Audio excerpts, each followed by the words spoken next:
Hi, I'm Kyle, and on this episode of the MWA podcast, Sean, Brian, and I are asking Ron Guritzky the 5 questions. And if you haven't already, be sure to check out his interview on episode 537. So, welcome back to the show, Ron. Thank you. Well, we do have another sponsorship for this episode from Haystack. Haystack Mountain School of Crafts is a sponsor of this episode. Haystack connects people through craft. From a stunning coastal main campus, Haystack provides time and space to engage with materials, develop new ideas, and work in a creative and supportive community. From June through August, Haystack offers a 1- and 2-week studio workshops to participants of all skill levels taught by professional artists from the U.S. and abroad, as well as a 2-week open studio residency program.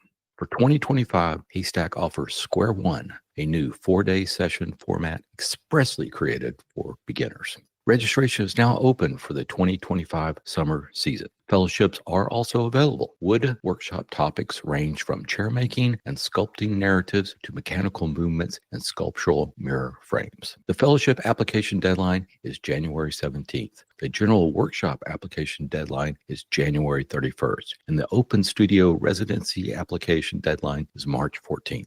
For workshop descriptions and to register, visit haystack-mtm.org. That's haystack-mtm.org. We will have a link in the show notes. And once again, we want to thank Haystack for sponsoring this episode. So let's move on to the woodworking news. So first up, Veritas has a hacking knife and sheath that I saw and I thought was just absolutely dandy. Yeah, this thing's cool. Yeah. It is cool. It is cool. Almost ordered it. Yeah, it's $85, but if you're riving out small parts or just need to split a piece of wood or something like this, this is just the bee's knees, I guess you would say. But it's made out of A2 steel, 3/16, so it's got a single bevel on one side, and it's meant to be hit on with anything, hammer. Yeah. Wood, anything to split out. So it's a crude tool, but it looks to be very well made. And like if you've ever split out some small parts or something like that, this is exactly what you need. Splitting wedges and so forth. Oh yeah, excellent for that. Excellent for that. So and it comes with a nice little sheath with a belt hook, so you can look really, really cool walking down your neighborhood. But it is pretty darn cool. So for those who have a hard time picturing this, think of like a very miniature fro blended with a hatchet. Yeah. So that's one of the best descriptions I could do. Short blade, sharp on the edge with a single bevel, but a full 3/16 stick where you're hitting it. So that's a stout piece of metal that's damn near 2 inches tall, in its dimension. It's a stout thing. And I've seen others like this. I don't think any that were as readily available as what Lee Valley's offering. I know there's some blacksmiths and some folks out there that make these, and they make some wonderful tools too. There's a glazier's tool that's very similar too. Okay. Yeah. But I saw this and I thought, hey, it's a very attractive price for this tool, and it looks pretty cool. So if you're in the market for a hacking knife, or you just see this and say, I got to have it, then head on over to Lee Valley, because it is something else. The only thing I don't love about it is the anodized aluminum scales, for a handle on it. I kind of like those. Actually. Yeah, I mean, I get don't it. want it to be red. No, they're not red. They're gold. I don't want Ohio it to be aluminum. I'd much rather it be a I don't know. It just seems like what wood would be softer in the hand for something like that. You're just gonna be a jarring effect going on there, when you're hitting down on it to some degree. Yeah, I could see that, but there must be a reason they're not doing that. Probably to keep it at $85. Yeah, most likely. Hey, you can CNC wood the same you can aluminum. Come on now. That's right. Well, so the next thing, I actually put it in here because I got an email about it, and I was like, really? What? And I don't know how long this has been out, but Lee Valley again, they have a digital marking gauge. And I first thought, like, is this a April's Fool's hangover from some years gone by? Because it's a wheel marking gauge on the end of a graduated rule that's with the digital display. I don't know how I missed this before. I just thought it was funky. Yeah. Yeah, it says a special buy in limited stock, so it may be something. Oh yeah, maybe something they just came across. Yeah, you're right. I didn't see that before. Yeah, it looks like it's made by eye gauging, maybe, or at least the digital part of it's made by eye gauging. Yeah, it's AccuMarking on there too. Yeah, so it's Patent pending, all that jazz. So yeah, it's something they're reselling, but it's pretty cool. And I have some eye gauging stuff, and it's pretty reliable stuff. I like it. Yeah. Yeah. I mean, I have a cheap, digital calipers, and it looks very similar to that. I mean, I think that technology is pretty readily available. Just having a wheel marking gauge on the end just kind of caught me. I was like, really? I mean, for the engineers in the room, and you want to know to the decimal inch that you're working with, to two significant figures. This is your thing. So a 1/4 inch shy, a 1/4 inch strong, you can dial it in and set your line. Yeah. And for only $38, I mean, almost a toy. And accurate to 1/1000th of an inch. Yeah. So that's more accurate than I could ever cut. Absolutely. That's right. Yeah. But if you had a groove in the line that you darkened with a pencil, you could follow that very, very accurately placed line. That's right. There you go. What they're there for. And next up, we'll stop in over at Woodpeckers, and they have something that's kind of interesting for you power tool users out there, and it is a new motor to mount in your router table. And what's interesting about this motor, it's 3 1/4 horsepower, variable speed, but the power button and the variable speed are all on a separate box that you mount to the front of your router table. So I think that's very convenient. You don't have to, get into your cabinet to adjust the speed on your router and stuff like that. You can do it right from outside. So it's pretty interesting. And it's $400, which is about the going rate for these, motors for router tables. So kind of cool. I just see here it's sold out, expected to ship March 31st. So you got some time to get these orders in. To get the next one in. Yeah. Wow. Yeah. Yeah, I guess it is popular. So yes. So if you got that router lift for Christmas and you're looking for a motor to put in it, hey, check this out. It's pretty cool. Absolutely. But that's pretty cool. Yeah. Probably another thing they're just sharing with us. They're definitely not making it themselves, but it fits their stuff. And I like that feature. Most of those, my dad built the old Norm Abrams wooden cabinet, router table. And so you're right. I mean, you either adapt some other plug thing that just allows you to have remote turn on and off, or you're reaching in and flipping the switch, because that's just at the time that I forget what router was in there. But this having that kind of like outdoor machine control, that's nice because it will be accessible, in easy, like you said, easier to get at. So you're not futzing with it underneath. Yeah, I mean the router in my router table, it plugs into a switch that's on the outside, so I can turn it on and off. From the front of the router table. But yeah, if I have to change speed, I have to go in there and fiddle around with it. But it's this is convenient, especially if you're in the market for one of those motors. So this would be perfect setup. But to be honest with you, my router table is more of horizontal storage. Yeah, most people's are. But anyway, next up, Bridge City Toolworks has introduced some new little tiny square set. It's called the Mini Miter Square Kit, and it's basically these little triangular squares, and they're all different ones. So you got one they all have a 90-degree edge, but one of them is at 45 degrees, and then the other little square is at 60 degrees on one end, 30 degrees on the other end. And then they have another one that is at I guess they're all that. Yeah, but I think you're buying the set. Yeah, you're buying the set, and they come in different colors, and it's got a neat little kind of doohickey on the bottom of it, so that you can reference against the side of your stock. And I just have these fetish for marking and layout tools, so this just kind of caught my eye. And I was just like, yeah, this is pretty cool. Pretty cool. So I do have to admit, like when I was looking through the show notes before the show and I saw the different colors and I ended up ordering a pair before Oh, the show. did you? yeah. I mean, the same it's thing with marking knives and measuring tools are my two downfalls. yeah, it's $50, so it's not that, and they do make some good stuff. I think I have their previous version, which had a little magnetic piece of metal that you used to reference against the flat side, so you had to take this off. This is a much better design and setup, I think. But you can get it in jet black, sapphire blue, or burnt caramel. Which did you get? Burnt caramel. Burnt caramel. Oh, all right. There you go. There you go. Okay. Well, we should all get one in different colors. Yeah. There you go. There you go. Mix and match.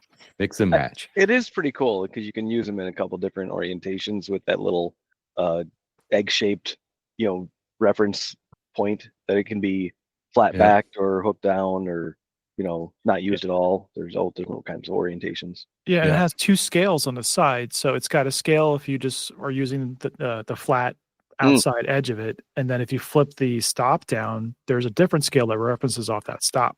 So oh, okay, I see that. Yeah, they're pretty smart people. Yep, they are. They are. Yep, pretty cool.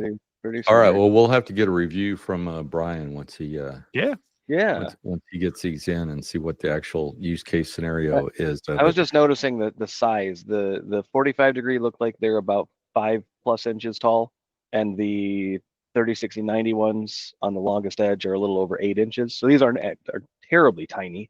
They're not terribly tiny. Yeah. Somewhere, I mean, I've got the little the Woodpeckers, or no, yeah, it is. They're little, like, but it's only like, oh no, it's a Lee Valley I have. It's literally 1.5 inches tall, square. It's just a tiny little triangle. Yeah, and I think that's the first one they came out with. In fact, I saw it at the bottom. If you scroll all the way to the bottom of the page, you can see the one I got, and it's $15.99. So, there you go. So anyway, but yeah, it is pretty darn cute. So you can check that out, and we'll have an exhaustive 2-hour review with Brian and a couple of episodes. Show and tell, yeah. Of how closely do they emulate burnt caramel in an anodized aluminum? Yes. Yeah. Anyway, well, let's move on to our patron shout out. So who do we have to thank this week? All right. So a big thanks, as always, to our Patreon supporters. We always, at any level, we welcome the support. And today we're giving a big shout out to Garrett Roberson. If you, dear listener, would like to support the MWA podcast, you can go to www.patreon.com/MWA podcast. And from there, you can select your support level. And as we mentioned, every dollar helps the show stay on the air. Thank you. Yes. Thanks so much, Garrett. So let's move on to the 5 questions. So Ron, what's your favorite tool? And as always, our limit is 23. I'll limit it to 5. Okay. Okay. So I really like people seem to be enamored with their smoothing planes and the wispy little shavings. I have 2 scrub planes that just tear off the biggest chunks of wood, but they get me down really close, really quickly. Mm-hmm. And I love them. And then are these dedicated scrub planes, or they are dedicated scrub planes. They are like German style. One is a Stanley. What was it? A number 40 or something. Okay. They're a little over 1 inch wide on the blade, and they've got this huge arc on the tip of the blade. And then I have one that is a wooden body that is, who knows how old, but it just hogs off the wood. So, and then to follow it up, I usually follow that with a low angle jack plane to get everything reasonably close. I just bought at an auction a dovetail saw, which, as near as I can tell, is 150 years old. Wow. Oh, wow. Do you know the maker? I'm sorry? Are you able to see the maker? I do, but I don't remember who it is off the top of my head. I did post it on Instagram, so it is there. But it has split nuts, which dates it less than 150 years old.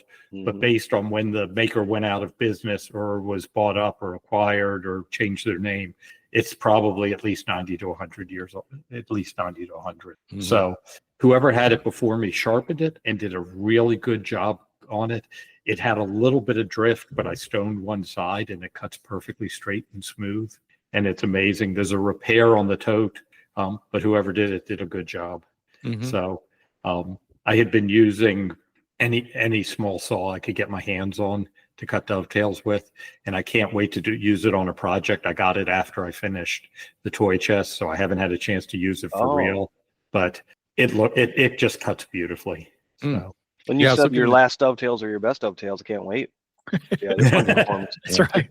Yeah. I just looked at your post. It looks like it's R. Groves and Sons. yes, Hmm. that sounds right. Yeah. So So and cool. then I have a bandsaw that looks like it was used in a high school somewhere previously. It's probably about 50 years old, 40 years old. And you know what? It's not very precise. It's not pretty. The bottom cabinet is all rusted and ugly, but I tuned up the wheels and I tuned up the blade and I tuned up the guides, and it cuts straight and true enough that I can then hit it with a plane and get what I want. There you go. So, and it beats the hell out of ripping, 4 feet of lumber. Yeah. Yes. Yes. So Yes. that's yes. it. All right. Cool. Cool. Very cool. All right, Ron. Who has influenced you the most? Is there a limit? Just All go. We'll cut you off. If you Let's keep have it one. Cardinal Saints only. I mean, let's try to Okay. keep it somewhat controlled. When I got back into woodworking, Chris Schwarz kind of gave me my guidance, not personally, but through reading his works. Peter Folensby gave me permission to not worry about the invisible side of things. And, I kind of liken the way I work to a 18th century rural New England woodworker, which kind of sucks because I'm in 21st century suburban South Florida. But, those guys, when they were working, their lives depended on it because that's how they were making their money. That's how they were getting their food and everything. And so to them, time was important because they had to get the jobs done so they could move on to the next thing. For me, time's important because I don't have as much of it as I would like to work on these things. So what you learn to tolerate and what you look when you look at your work and say, all right, this is what people are going to see. So that's what is important.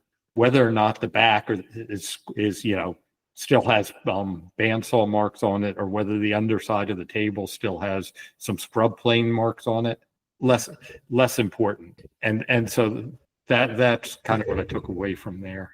And then Frank taught me to cut dovetails. So big shout out for Frank Straza. Yes.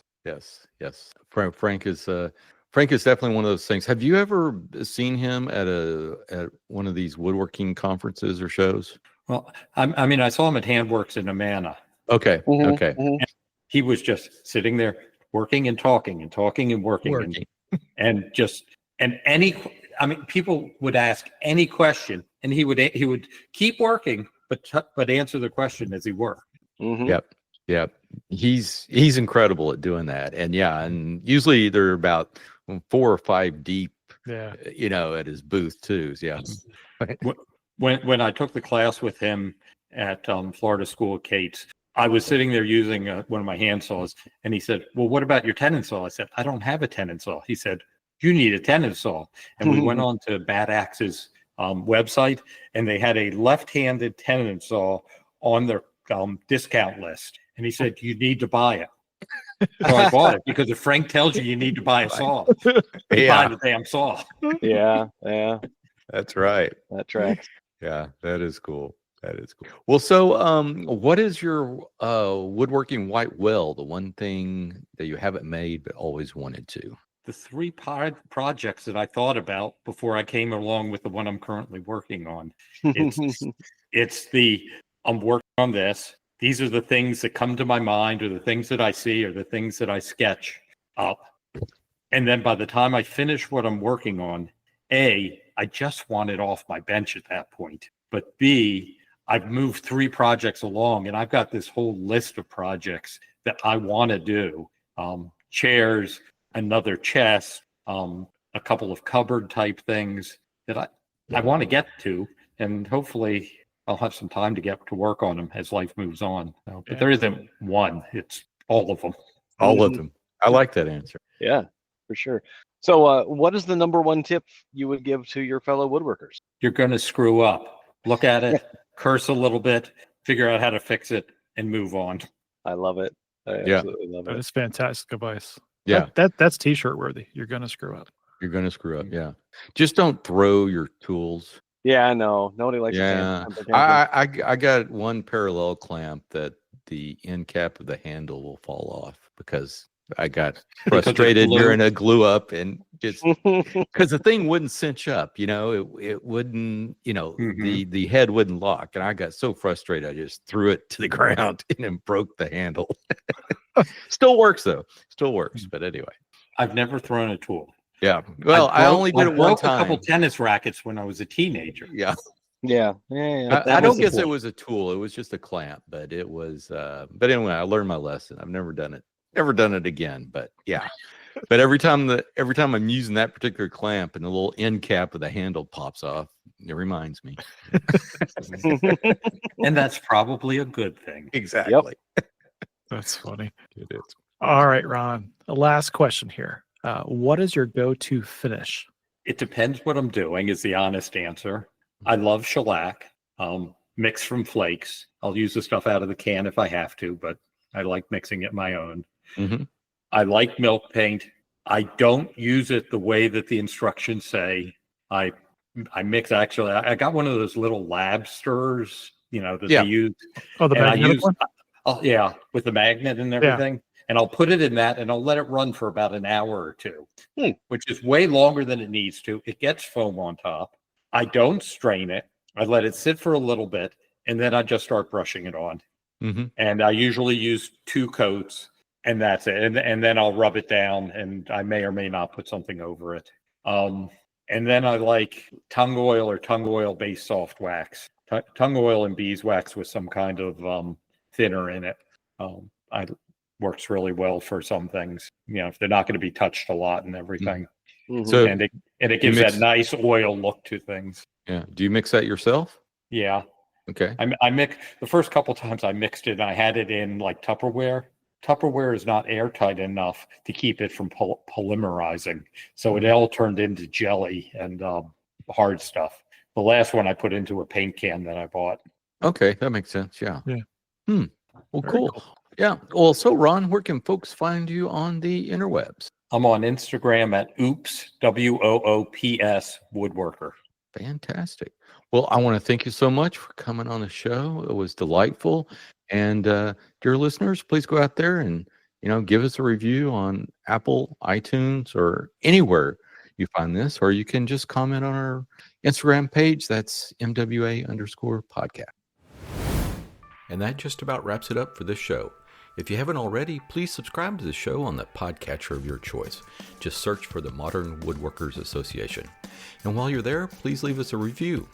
You can follow us on Instagram at MWA_podcast. And if you'd like to support the podcast, go over to patreon.com/MWA podcast. But the best thing you can do is tell a friend. Word of mouth goes a long way in sharing our discussion.